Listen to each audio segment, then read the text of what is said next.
Have to check. Yeah. Thank you so much, guys, and Tinar. I am happy uh, having you. So basically, I want to quick introduce myself. My name is Recep. I'm working as a software engineer at JP Morgan Chase.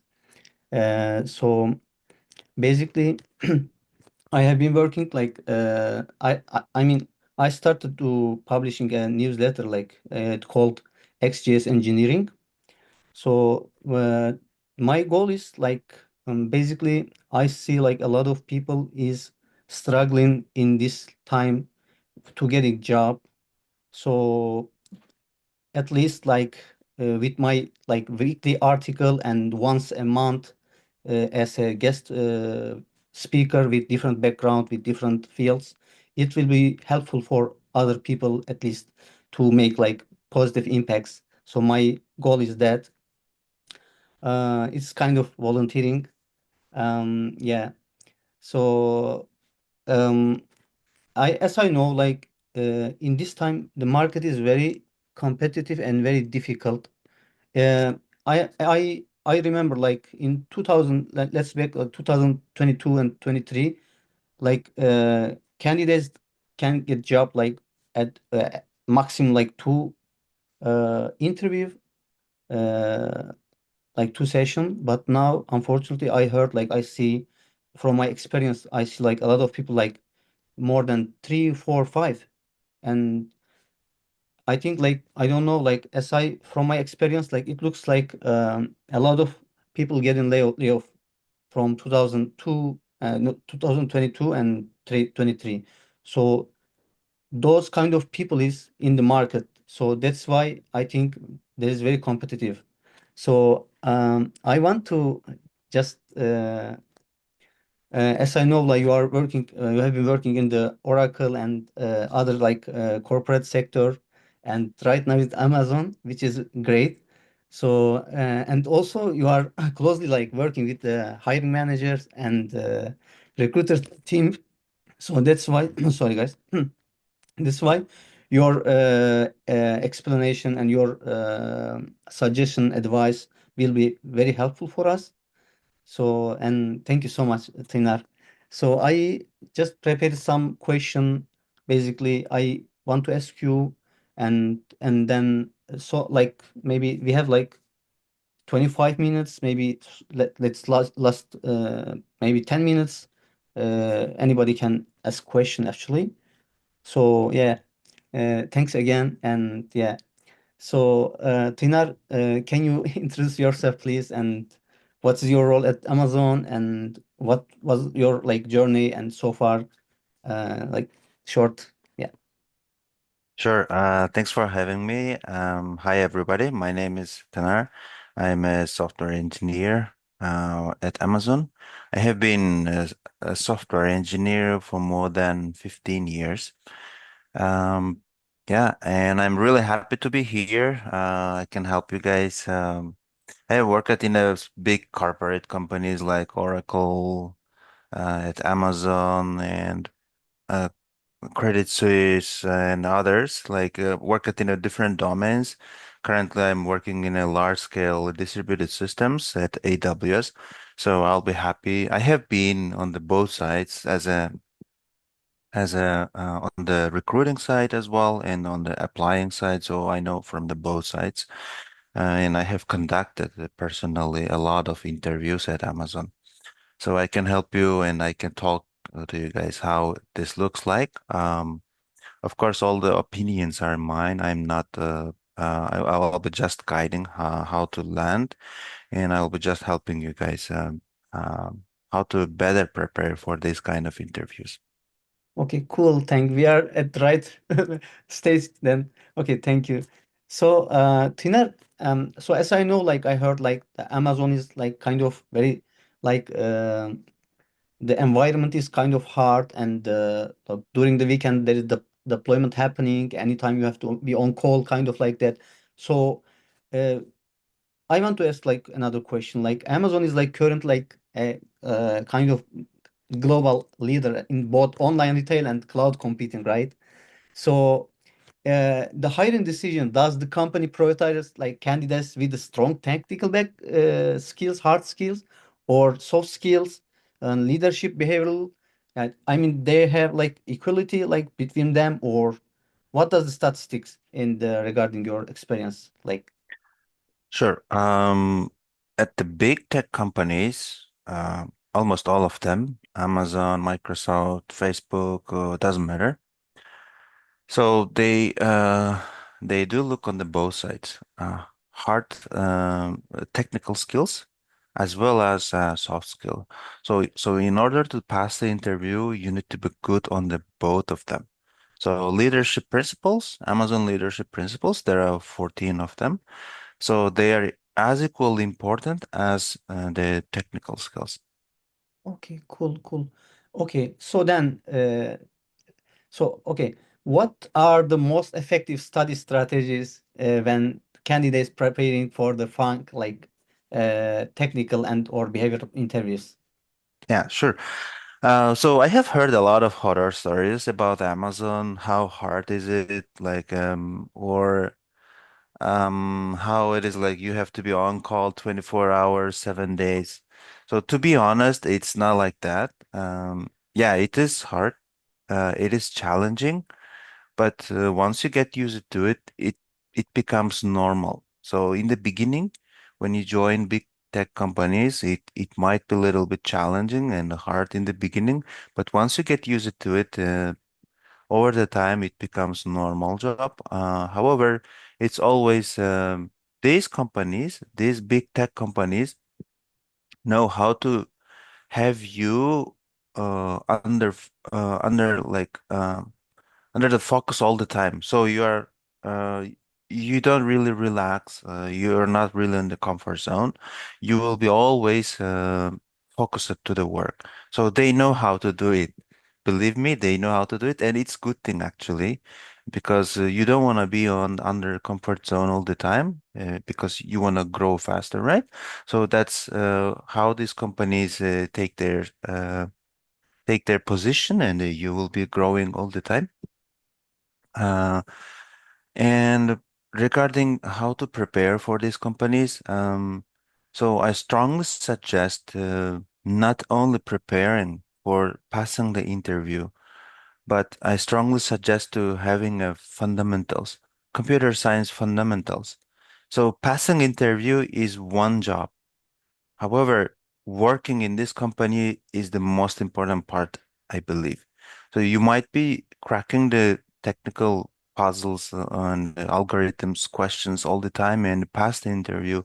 However, if you don't have fundamentals, computer science fundamentals, it will be really hard for you to be succeed in this job. So I strongly suggest polishing up the knowledge on the computer science fundamentals like data structures and algorithms. So there are a lot of courses and there are a lot of university courses and online courses and boot camps.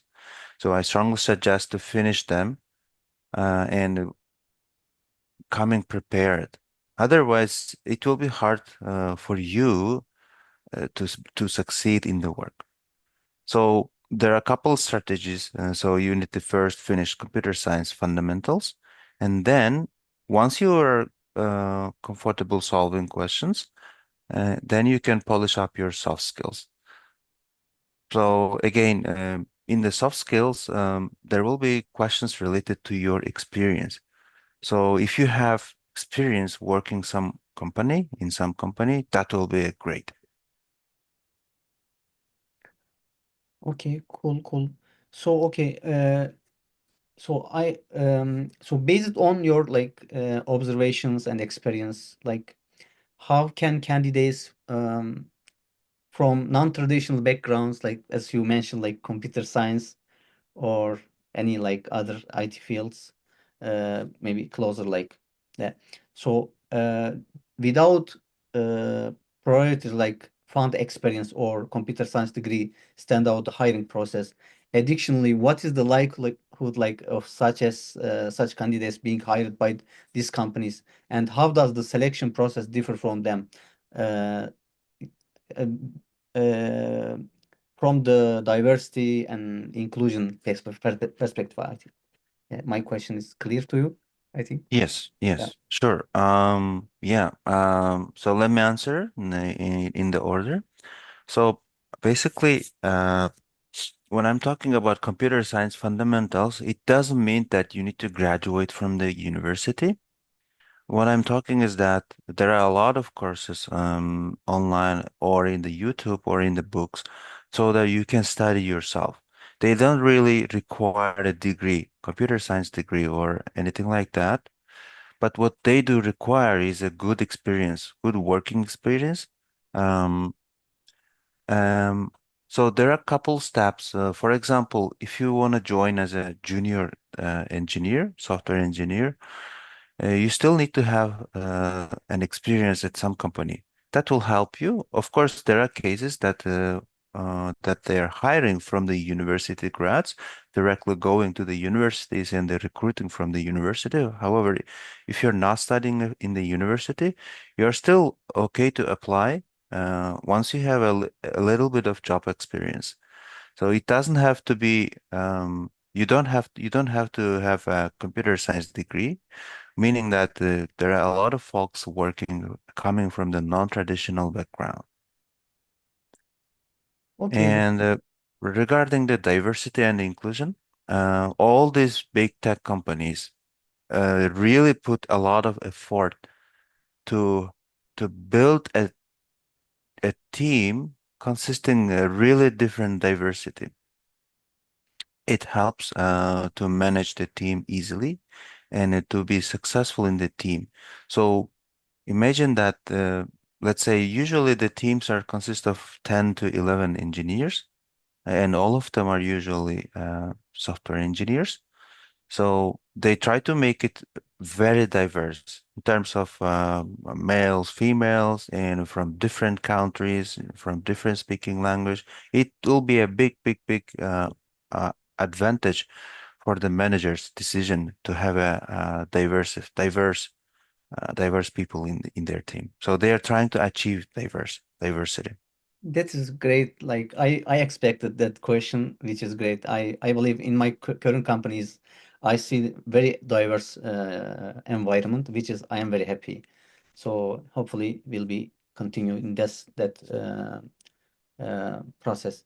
So, Tina, so you are working like we were working on the Oracle and also in Kyrgyzstan or another company actually. So, and now Amazon. So, I mean, what are the biggest difference between working at fund companies and working at startups or traditional corporate companies like mine? Mhm. Yeah, I have worked in let's say in not in a FAANG companies and in the FAANG companies. I have worked at Oracle as a senior software engineer for 2 years, and I have been at Amazon for more than 4 years and 4.5 years. So I think in my experience, the big difference working in the FAANG companies is that the scale. Uh, the scale of the job that you're doing. So think about it like this way. So whatever you are doing at the fan companies is going to impact million people in the world. So think about this way. Um, so whatever you are doing, whatever algorithm you are developing, or whatever UI you are designing is going to impact millions of people. Uh, so that's the very important thing. Because when people are joining these companies, they always ask, okay, what I'm going to do, what I'm going to do, what is my job duties? So that's why these companies put a lot of effort and they become a little bit picky in selecting candidates. So they want to select, in my experience, they better go with a strategy of reject 100 people but select the only one that is good fit into this job. So they can reject a lot of people. It's not issue for them. However, they want to pick the right person. So the right person here means that in the both composition, the technical skills as well as the soft skills needs to be very, very good. Okay, cool. So soft skill always matter, I think, right? So okay, so based on your explanation, like so from our side, from outside of, I'm not working at the fund company right now. So we know like, or we heard like they offer like highly competitive like salaries, right? So, Yes. but however, there is also a perception that expectations are extremely high, and as I know, like as I mean heard that employees working long and intense hours. So is that is really or just might like uh, No, this is yeah, there's a lot of horror stories about big tech companies that you work like a robot or any something like that. No, it's not true. This in the big tech companies, yes, you will be working with the smartest people in the world. So anyone in the team will be very, very smart, and you can ask any kind of questions. So this is the very good advantage working in a big FAANG companies, in a big tech companies, because you are surrounded with the smartest people in the world, and they're very diverse from different countries, from different universities, from different cultures. At the same time, they are wonderful people outside of the work-related discussions, right? So if you're going to the lunch, you can talk on anything, absolutely different things. So that's another good point. Yes, it is challenging. The work, because of the scale of the work you're doing, you have to be very careful. And the quality of the job is a little bit higher. However, it doesn't mean that you are under stress all the time. No, it's not true. Otherwise, nobody will work there, right? If it is very stressful, nobody would work there, but there are millions of people working. And yeah, it's doable. It's easily doable, I would say. And once you are doing the jobs in the right way, actually, it's satisfying because of the responsibility you are taking, is because of the broad impact you are doing, you will be very satisfied in doing those kind of jobs. okay, that's good. I so then yeah. Thank you so much for the clarification. So, okay. So my last question is, Trinar, so since we have limited time, I want to give some time to our participants to have some question maybe we missed. So basically, what is your like biggest advice for new graduates or career changers or transition in the another field like IT or from another field that want to switch and in entering the tech industry and also following up on that question, do you think like AI will impact negative impact in software development like uh, I mean a lot of people scaring right now and have like we're gonna lose our job, so what do you think? Yeah, sure. Um, so my advice to enter into this company is to first to have some fundamentals, computer science fundamentals, and then solve those kind of questions, algorithms, and there is a website called Lead Code. So I strongly suggest going there and solve questions, as well as I mean, first you need to prepare, right? And only after preparation start solving questions. This is what I mean. So there's a Lead Code website. I strongly suggest going there and have some strategy first, how to solve. There is a lot of strategies around, so you guys can read them and prepare how to solve them and solve them. And once you're solving them, if you don't have any experience, I strongly suggest to find a job at any company, at any computer related company as a software engineer. Doesn't really matter.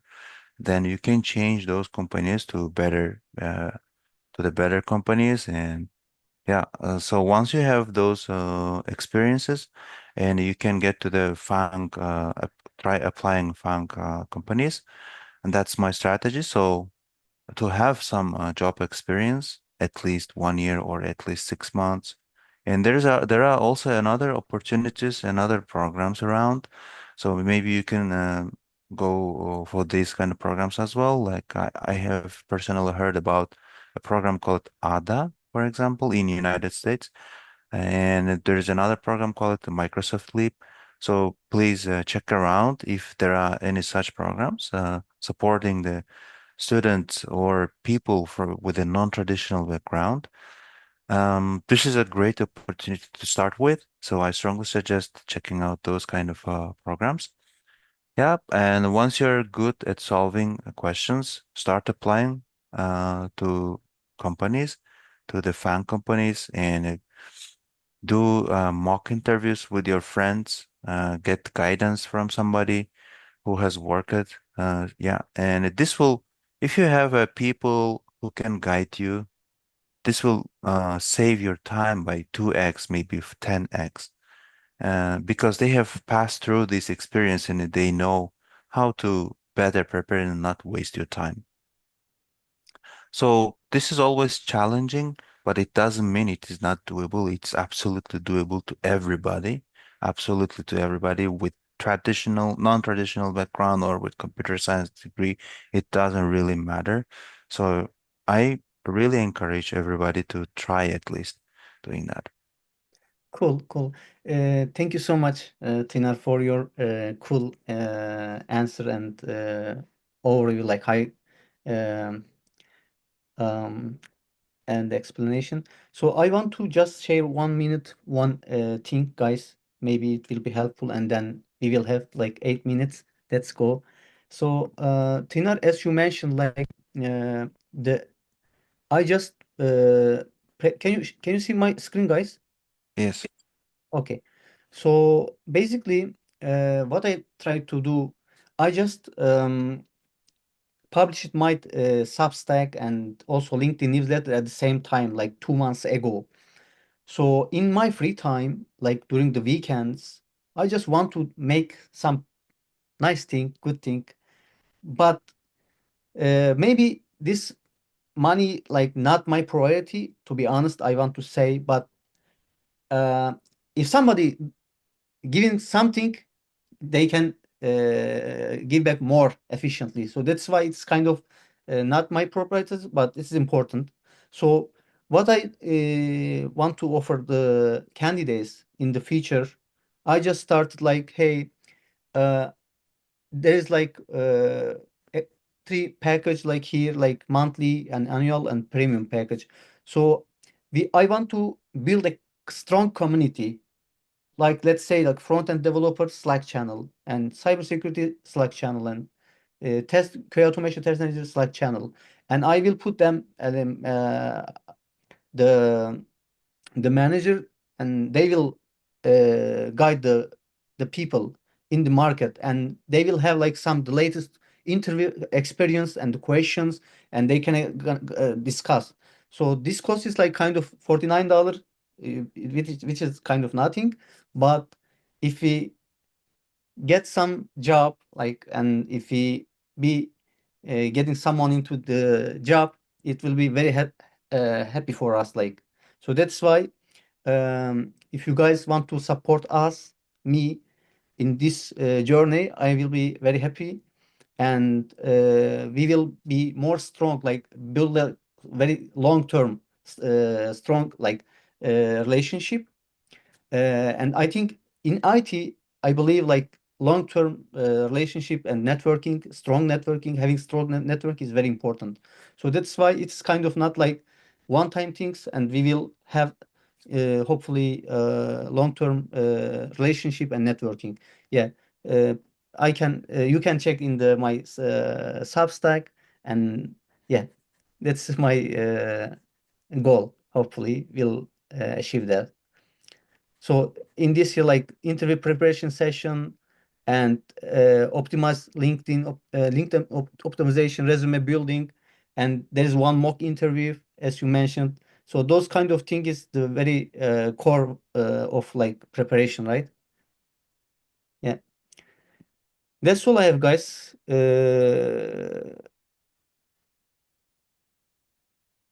If you have any question, please feel free to ask. You can open your microphone and let me, okay, stop sharing. Yeah, go ahead, guys. I have a question. If you can go first. Hi, Tanar. Nice to see you Hi. again. I have a question about referrals. How it increases your how